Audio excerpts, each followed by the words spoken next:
Vera Magalhães, em sua coluna, esbravejava indignação. O alvo?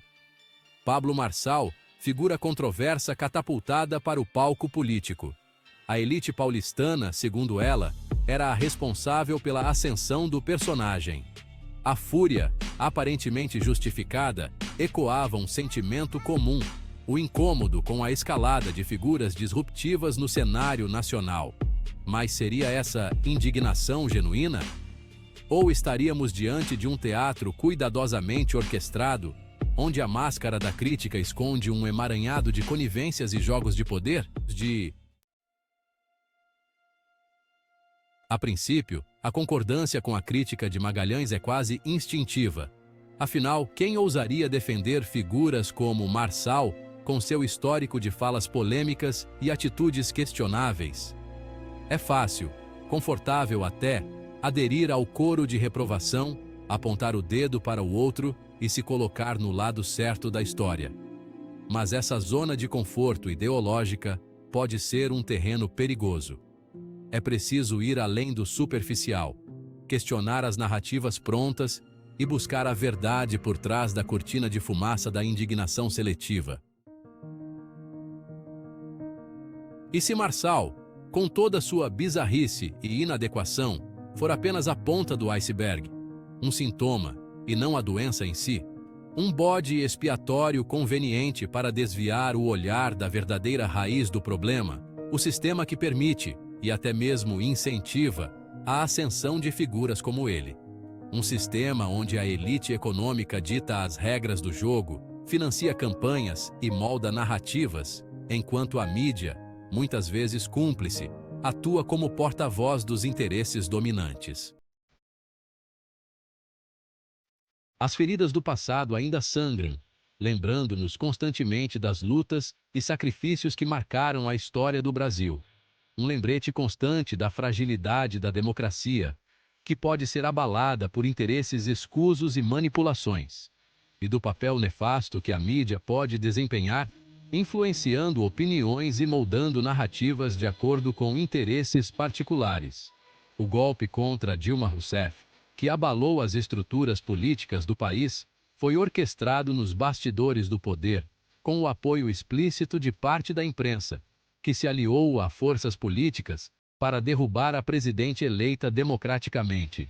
É uma cicatriz aberta na história recente do país.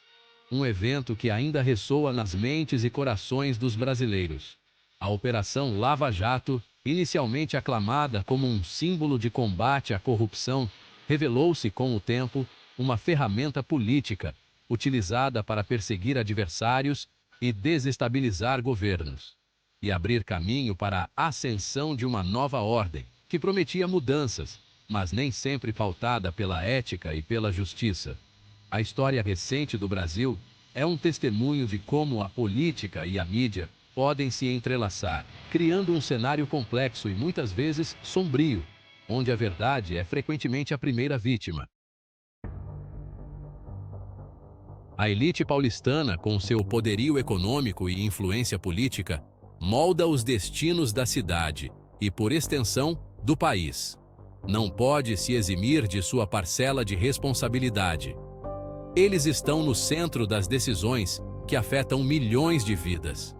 É no topo da pirâmide social que se tecem as teias de poder, onde acordos são feitos e desfeitos, e onde o futuro é decidido, que se decidem os rumos da nação.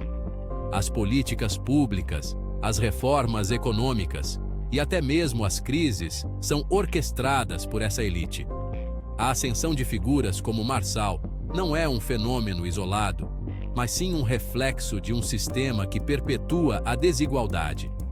Mas sim, o resultado de um processo histórico de desigualdade social, manipulação midiática e erosão da democracia.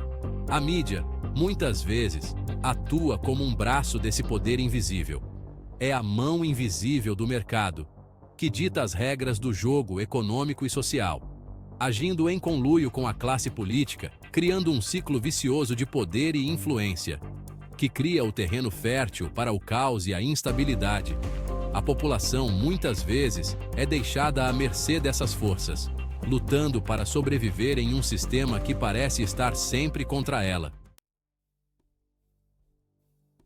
A demonização de figuras como Marçal serve a um propósito: desviar a atenção dos problemas reais, da desigualdade abissal, da corrupção endêmica, da falta de acesso à educação e saúde de qualidade. Cria-se um inimigo comum, um outro a ser combatido, enquanto os privilégios da elite permanecem intocados. É a velha estratégia de dividir para conquistar, de jogar a classe média contra a classe trabalhadora, de alimentar o medo e o preconceito para manter o status quo. O mercado financeiro, com sua aversão ao risco e busca incessante por lucro, também desempenha um papel crucial nesse jogo de poder. A instabilidade política e a polarização social, embora aparentemente prejudiciais, podem ser lucrativas para alguns setores da economia. A especulação financeira, a compra e venda de ativos com base em expectativas futuras, se alimenta da incerteza e do medo. A elite econômica, muitas vezes, se beneficia do caos, enquanto a população em geral arca com as consequências. Hipocrisia social. Entre o brunch e a barbárie, a elite paulistana, reunida em seus apartamentos luxuosos e eventos exclusivos, parece viver em uma bolha, alheia à realidade da maioria da população. Enquanto desfruta de um brunch em um café da Oscar Freire, discute política e lamenta a ascensão de figuras como Marçal, ignora o papel que desempenha na perpetuação do sistema que permite a existência de tais personagens. É a hipocrisia social em sua máxima potência: criticar os sintomas, mas se beneficiar da doença. A elite e o espelho quebrado. Uma reflexão necessária. Em meio ao caos urbano e à beleza contrastante de São Paulo, surge uma necessidade urgente de introspecção. É hora da elite brasileira, em especial a paulistana, olhar para o espelho e reconhecer sua parcela de responsabilidade na crise que assola o país. Não se trata apenas de uma crise econômica, mas também de uma crise moral e ética. A autocrítica é o primeiro passo para a mudança, para a construção de uma sociedade mais justa e igualitária. É fundamental que todos, independentemente de sua posição social, se unam em prol de um objetivo comum: a equidade. É preciso romper com o ciclo vicioso de privilégios e desigualdades, de manipulação e conivência. A perpetuação dessas práticas só aprofunda as feridas sociais e aumenta a distância entre ricos e pobres. O futuro do Brasil depende da capacidade da elite de se reinventar, de abandonar seus privilégios em prol do bem comum. Somente através da solidariedade e do compromisso com a justiça social poderemos construir um país mais próspero e harmonioso para todos. Responsabilidade compartilhada. Desvendando as raízes do problema. Atribuir a culpa pela ascensão de figuras como Marçal exclusivamente à elite paulistana seria simplista e injusto. É preciso reconhecer que a responsabilidade é compartilhada, um nó górdio que envolve a sociedade como um todo. A educação precária, a falta de acesso à informação de qualidade, a polarização política e a cultura do ódio são fatores que contribuem para a proliferação de discursos extremistas e a ascensão de líderes populistas.